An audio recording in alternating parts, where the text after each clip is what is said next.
Hello guys, welcome to our channel. और इस video में हम सीखने वाले हैं पंचायती राज एवं ग्रामीण अर्थव्यवस्था से रिलेटेड 28 इम्पोर्टेंट क्वेश्चन आंसर्स जो कि पिछली जो पटवारी की एग्ज़ाम हुई थी उसमें पूछे गए थे। तो आइए यहाँ पर सीखते हैं हम। हमारा पहला क्वेश्चन है यहाँ पर, संविधान के किस भाग में पंचायती राज व्यवस्था का वर्णन है?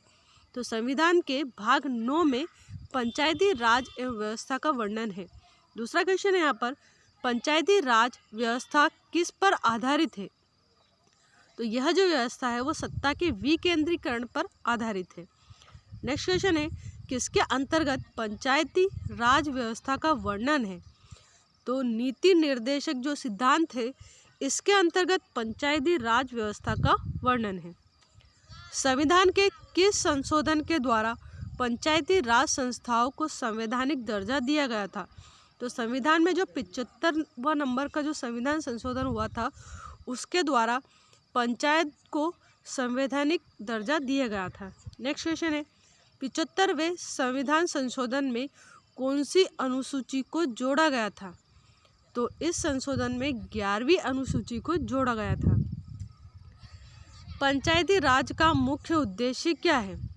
तो जनता को प्रशासन में भागीदारी के योग्य बनाना ही पंचायती राज का मुख्य उद्देश्य है। पंचायती राज संस्थाओं के निर्वाचन हेतु कौन उत्तरदायी है? तो राज्य का जो निर्वाचन आयोग होता है ये पंचायती राज संस्थाओं का जो निर्वाचन है यानी कि चुनाव है वो करवाता है। नेक्स्ट क्वेश्चन है यहाँ पर, भारत में पंचायती राज अधिनियम कब लागू हुआ था? तो ये जो अधिनियम है वो भारत में 25 अप्रैल 1993 को लागू हुआ था, जबकि अगर ये मध्य प्रदेश में पूछा जाए तो 30 दिसंबर 1993 में लागू हुआ था। जो पंचायती राज अधिनियम है ये भारत में कब लागू हुआ था? 25 अप्रैल 1993 को, जबकि मध्य प्रदेश में 30 दिसंबर 1993 को लागू हुआ था। फ्रेंड्स, ये मोस्ट टाइम पे क्वेश्चन है, आपको 2 से 3 बार इनको सुनना पड़ेगा क्योंकि सारे क्वेश्चंस नए हैं। ये जो सिलेबस है पंचायती राज एंड ग्रामीण व्यवस्था ये हम पहले दूसरी बार ही पढ़ते हैं तो हमें सारे क्वेश्चन जो है थोड़े से नए लगते हैं, इसलिए याद करने में थोड़ा टाइम लगता है। तो इन्हें आपको 2 से 3 बार सुनना है, तब जाके आपको अच्छे से याद हो जाएंगे। नेक्स्ट क्वेश्चन है यहाँ पर, मध्य प्रदेश पंचायती राज अधिनियम जो है वो कब पारित किया गया था? तो मध्य प्रदेश में पंचायती राज से रिलेटेड जो अधिनियम है वो 1994 में लागू किया गया था।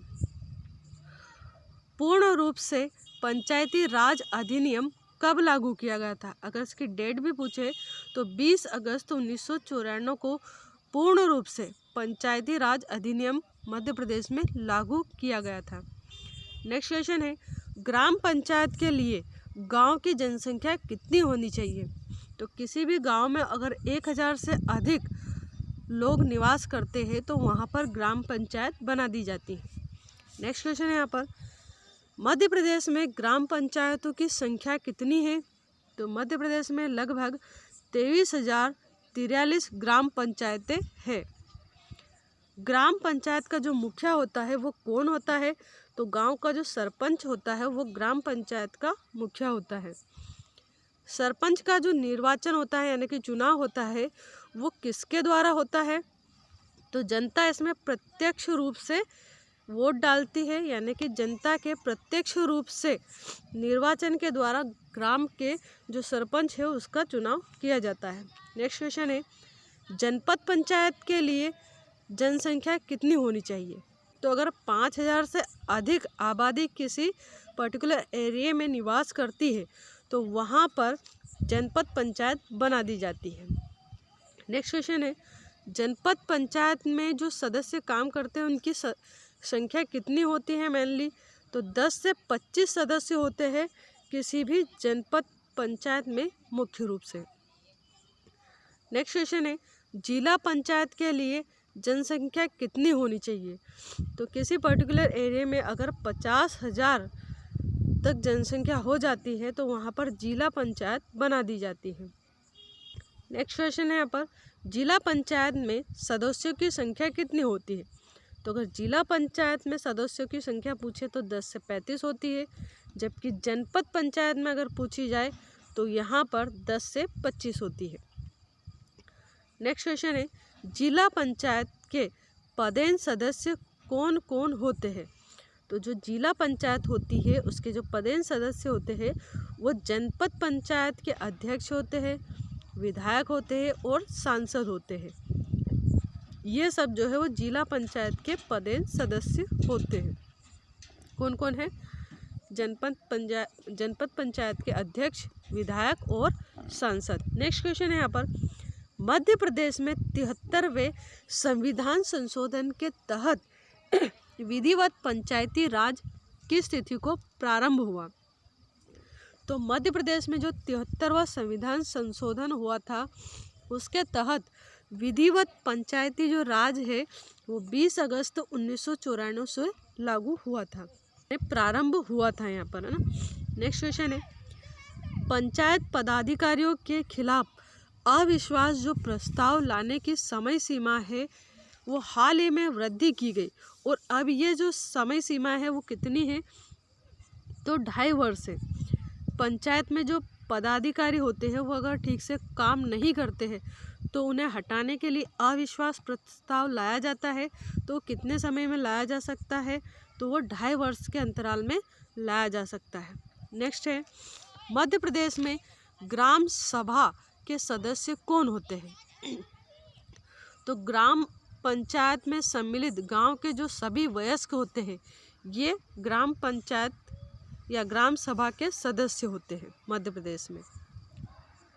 नेक्स्ट टाइम पे क्वेश्चन है यहाँ पर, मध्य प्रदेश ग्राम प्रणाली में प्रतिनिधि इकाई मानी गई है? तो मध्य प्रदेश ग्राम प्रणाली में जो प्रतिनिधि इकाई है वो ग्राम सभा है। कौन है? ग्राम सभा। नेक्स्ट क्वेश्चन है, पंचायतों को कर लगाने का अधिकार कौन दे सकता है? तो राज्य का जो विधानमंडल है वो पंचायतों को कर लगाने का अधिकार दे सकता है। मध्य प्रदेश में ग्राम स्वरोजगार व्यवस्था कब लागू की गई? तो मध्य प्रदेश में 26 जनवरी 2001 से ग्राम स्वराज व्यवस्था लागू की गई थी। यहाँ पर स्वरोजगार की जगह स्वराज है ना। नेक्स्ट क्वेश्चन है, मध्य प्रदेश में ग्रामीण सचिवालय व्यवस्था कब लागू की गई? तो 2004 में लागू की गई थी मध्य प्रदेश में ग्रामीण सचिवालय व्यवस्था। लास्ट क्वेश्चन है यहाँ पर, मध्य प्रदेश में सर्वप्रथम पंचायती राज अधिनियम कब लागू किया गया?